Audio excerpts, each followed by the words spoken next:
12वीं कॉमर्स भी साझेदारी का ये चौथा पार्ट है। इसके अंतर्गत अपन देखते हैं कि नए साझेदार का प्रवेश क्यों दिया जाता है।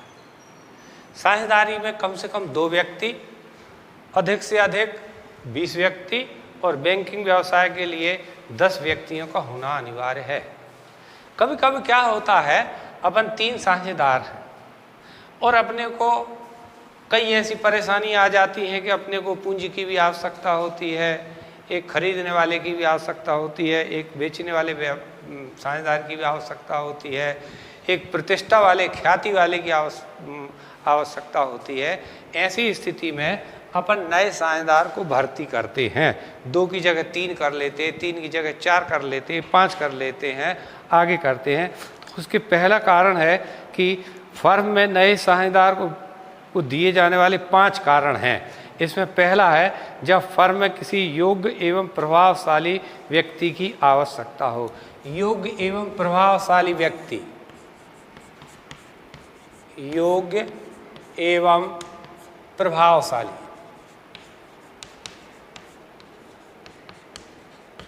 प्रभावशाली व्यक्ति। प्रभावशाली का तात्पर्य यह है कि अपना माल बिक नहीं रहा और अपन कह देते हैं कि भैया अमुक की दुकान है, ये फलाने व्यक्ति की दुकान है, जबकि वो दुकान उस व्यक्ति को अपन भर्ती कर लेते हैं। उसका प्रभाव इतना रहता है कि अपन उसको प्रभावशाली व्यक्ति को कर लेते हैं, योग्य भी है, कार्य करने में निपुण है वो।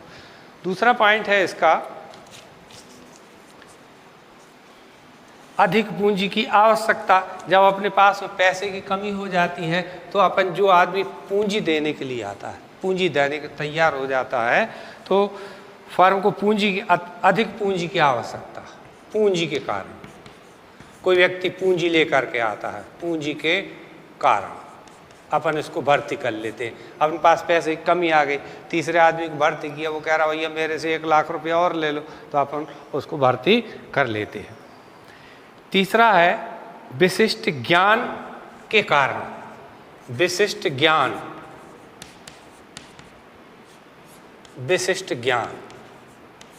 अब अपनी मान लीजिए कपड़े की दुकान है और अपन साड़ी बेच रहे हैं।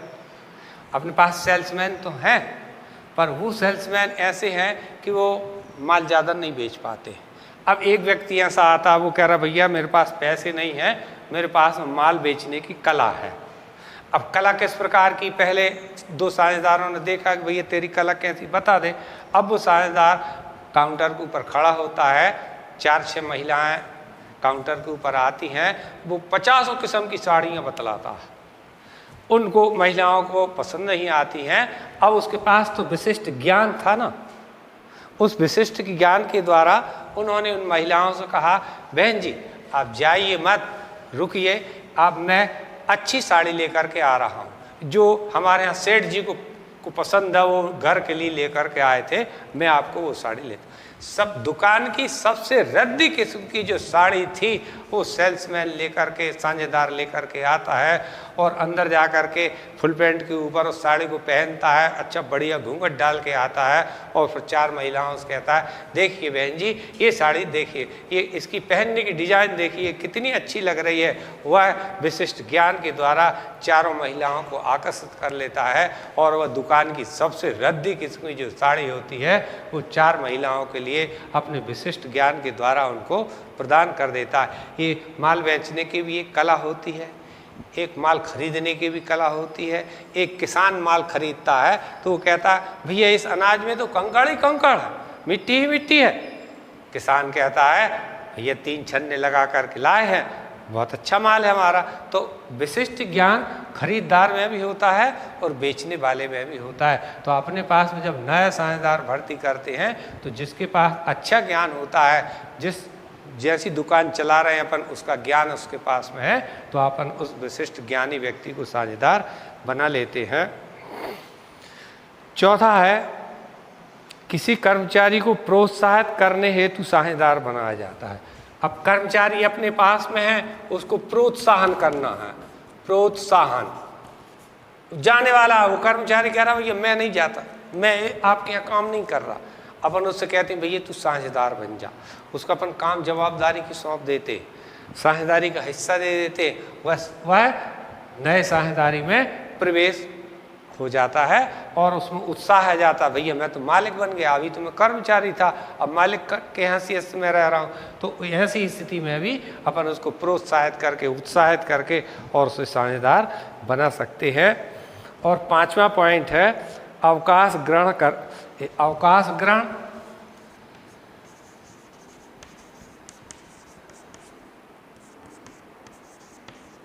या मृत्यु, अवकाश ग्रहण पर या मृत्यु या किन्हीं दशाओं में वो छोड़ करके फर्म को चला जाता है। ऐसी स्थिति में अपन एक नए साझेदार को भर्ती करते हैं। तो ये साझेदारी के अंतर्गत नए साझेदार के प्रवेश की 5 पद्धतियां हैं। योग्य एवं प्रभावशाली व्यक्ति को अपन भर्ती कर लेते हैं, अपनी पूंजी कमी है तो अपन पूंजी के कारण भर्ती कर लेते हैं, कि कोई आदमी में विशिष्ट ज्ञान होता है, माल खरीदने का ज्ञान, माल बेचने का ज्ञान या विज्ञापन करने का ज्ञान, रद्दी से रद्दी माल को भी विशिष्ट ज्ञान के द्वारा ये माल बेच सकता है, उसकी तारीफ करके बेच सकता है। नहीं, कोई भी उसके पास ऐसा ज्ञान होना चाहिए जिससे रद्दी से रद्दी माल भी बिक सकता है।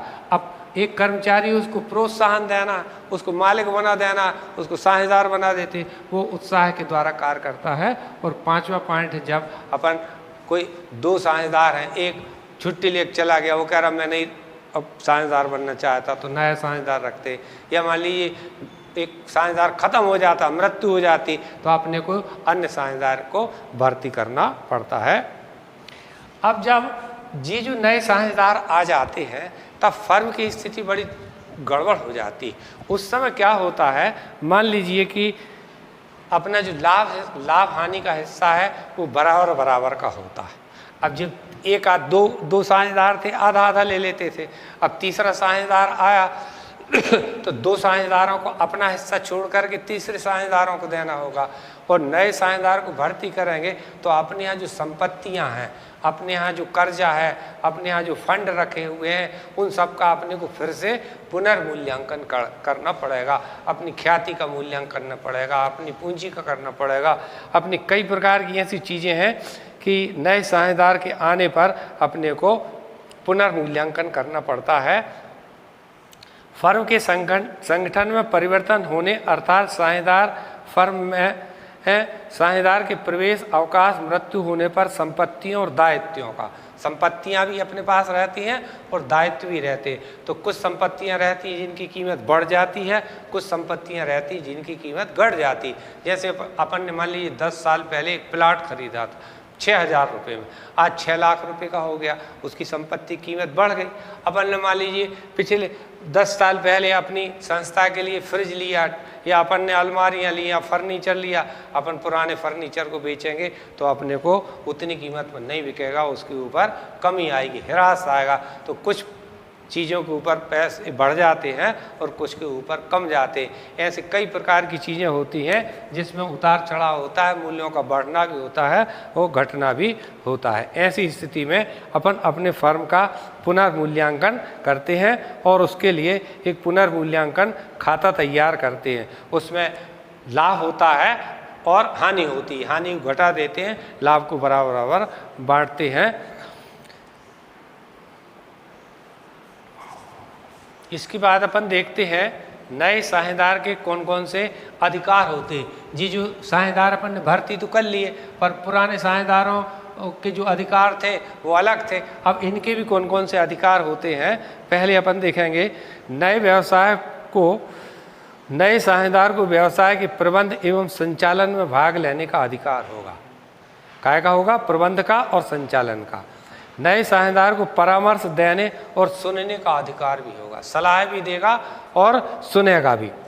नए साझेदार को व्यवसाय के समस्त प्रलेख खाता वही देखने का अधिकार होगा, लेखा पुस्तकों को देखने का अधिकार होगा, समझने का अधिकार होगा। नए साझेदार को कंपनी के लाभों में हिस्सा प्राप्त करने का अधिकार होगा। नए साझेदार को फर्म की संपत्तियों पर संयुक्त रूप से स्वामित्व पर अधिकार होगा कि जितनी संपत्ति है वह नए साझेदारों की भी उनके अनुपात के आधार पर उनका हिस्सा होगा।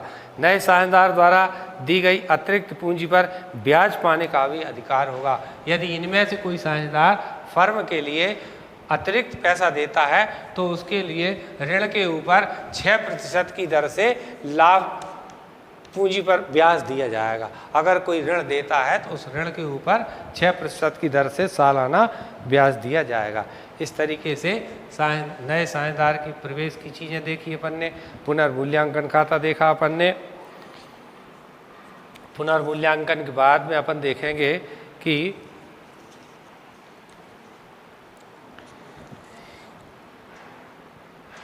ये पुनर्मूल्यांकन खाता क्यों खोला जाता है। साझेदार के प्रवेश या निवृत्ति पर संपत्तियों दायित्वों को पुनर्मूल्यांकित कर उसके वास्तविक मूल्य पर दर्शाने हेतु खोला जाता है। पुनर्मूल्यांकन पर हुए लाभ हानि को पुराने साझेदारों के मध्य बांट दिया जाता है।